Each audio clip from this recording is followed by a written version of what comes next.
Hamma xonadagi uchalasidan qaysi biri qochishni rejalashtiryapti? Topinchi topganlar javobini kommentariyga yozib qo'yinglar, like bosib do'stlaringizga ham jo'natib qo'yishni unutmang.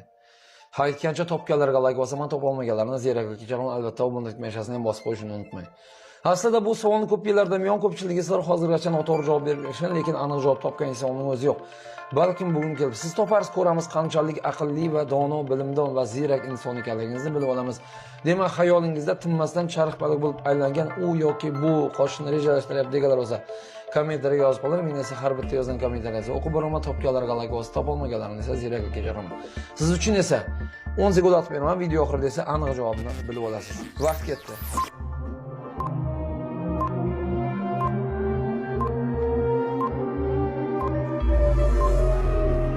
Demak, sizga berilgan 10 sekund vaqtingiz tugadi. Siz xayolingizda aylangan va ko'rgan javobingizni kommentariyaga yozib qolasiz. Endi esa aniq va tiniq javobni bilib oling.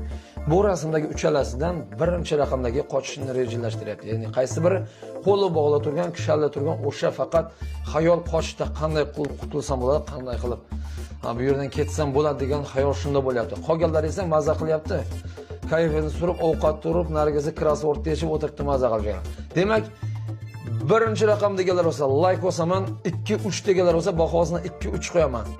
Noto'g'ri javob berganlar sizlar ham xabar bo'ling, balkim keyingi safar omadingiz kular. Video yoqqan bo'lsa like bosib, kommentariyada o'zingiz yozish qoldiring, do'stlaringizga ham ulashib qo'yishni unutmang.